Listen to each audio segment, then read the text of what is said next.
पहाड़ काट करके दशरथ मांझी ने ही तो रास्ता बनाया। श्रम, मजदूरी, मेहनत, मानव श्रम का जो है इतना बड़ा सेंटर ये है। तो सब कुछ होने के बावजूद हम पिछड़े क्यों हैं? हम पिछड़े हुए इसलिए हैं कि हमारे लिए जो नीति निर्धारण कर रहे हैं ना, उनके अंदर नियत की कमी है। नियत अगर हो कि हम जिस मिट्टी में पैदा लिए हैं, इस मिट्टी को हम बेहतर बनाएंगे। अब हम एक सिंपल एग्जांपल आपको देते हैं। सहरसा के ही बाकी गांव की तुलना में बनगांव बेहतर क्यों है? क्योंकि वहाँ के जो पढ़े लिखे लोग हैं, जो अफसर हैं, डॉक्टर हैं, इंजीनियर हैं, वो गांव आते हैं, गांव की व्यवस्था करते हैं। उनके गांव में चोरी होने लगी तो सब लोग, क्या सरकार ने सीसीटीवी कैमरा लगाया? क्या सब लोगों ने मिलकर के, गांव के लोगों ने लगाया? तो सामूहिक प्रयास जब होगा तभी कोई परिवर्तन होगा। अकेला चना भांड नहीं फोड़ता। तो राजनीति के विमर्श में ये सवाल लाने की जरूरत है। इसीलिए हम नकारात्मकता में नहीं फंस रहे हैं, किसी पे कीचड़ नहीं उछाल रहे हैं। लेकिन इसका ये मतलब नहीं है कि हम परेशानी नहीं समझ रहे हैं, हम समाधान की ओर जाना चाहते हैं। एक सवाल, मैं दवाया से आया हूँ, कल से आपका खबर कर रहा हूँ। मैंने एक चीज देखा कि आप रात में, अगर मैं कार्यकर्ताओं की सोचूं, आप रात में कार्यकर्ताओं के साथ मिल, ताकि जो पूरा कुचक्र है उसके बारे में एक गहन संवाद हो। और दूसरा ये मैंने देखा कि इस पूरी यात्रा में महिलाएं बिल्कुल नहीं। ये बात मैं स्वीकार करता हूँ कि महिलाओं का पार्टिसिपेशन संख्या के आधार पर जितनी होनी चाहिए, आधी आबादी है वो, लेकिन आधी आबादी के तौर पर जो है वो हमारे साथ पदयात्रा में भी चल रही है। वो आते हैं, थोड़ी देर के बाद चले जाते हैं, प्रेस कॉन्फ्रेंस में आके अपनी बात रखते हैं, या ऑफिस में जहाँ यात्रा का विश्राम होता है उस जगह पे आकर के मिलते जुलते हैं, संवाद करते हैं। लेकिन लगातार महिलाएं नहीं चल पाती हैं। और ये बात मैं जो है भारी मन से, लेकिन ये स्वीकार करता हूँ कि राजनीति का स्पेस बहुत मर्दवादी, बहुत मैस्कुलिन स्पेस है। धक्का धक्की, फोटो खिंचाना, चेहरा दिखाना, तो उसमें महिलाएं जो है अपने आप को थोड़ा पीछे कर लेती हैं।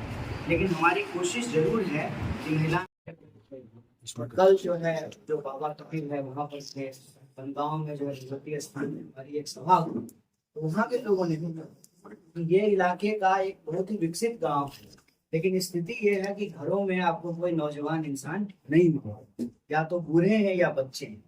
उन्होंने कहा कि इतना सब गांव है, कभी हमारे यहाँ चोरी की कोई घटना नहीं होती, लेकिन अब इधर जो है अपराध की घटना बढ़ी है। प्रश्न ये है कि सरकार जो दावा करती है सुशासन है, सब कुछ ठीक हो गया है, लेकिन आंकड़ा तो कुछ और कह रहा है। आंकड़ा तो कह रहा है कि अपराध बढ़ रहा है, महिलाओं के खिलाफ अपराध बढ़ रहे हैं। यहाँ मतलब जाके पैर न फटे बिबाई वो का जाने पीड़ पड़ाई। जो पीड़ित लोग हैं वो आकर के अपनी बात रख रहे हैं। जैसे मखाना के किसानों ने जो है ये बात कही कि नाम हो गया है दुनिया भर में, क्योंकि 90% से ज्यादा मखान जो है वो इसी इलाके में उगता है पूरी दुनिया। लेकिन किसान को क्या मिलता है?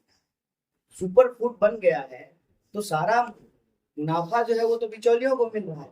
किसान तो जो है उसी परिस्थिति में जीने को विवश है। और कितना कठिन है मखान की खेती करना, कितना मुश्किल है, कितना जो है उसमें मेहनत लगता है। लेकिन जिस अनुपात में उनको मुनाफा मिलना चाहिए वो लाभ किसान को नहीं मिल रहा है, बिचौलिए जो है उसका लाभ उठा रहे हैं। इसी तरह से कल जब हम लोग मधुबनी पेंटिंग, मिथिला पेंटिंग के जो कलाकार उनसे मिल रहे थे, तो उन्होंने भी इसी से मिलती जुलती बात कही कि खूब नाम हो गया है मिथिला पेंटिंग का, डिमांड भी है ग्लोबल मार्केट में, अमेरिका और यूरोप में। लेकिन हमारे पास चूंकि कनेक्टिविटी नहीं है, हम जो है मार्केट से जो है बाजार से सीधे तौर पे जुड़े हुए नहीं है, तो मुनाफा का बड़ा हिस्सा जो है वो बिचौलियों को मिलता है। और जो एक्चुअल कलाकार हैं, जो बनाने वाले हैं, उनको जो है जिंदगी जीना आज भी मुश्किल हो रहा है।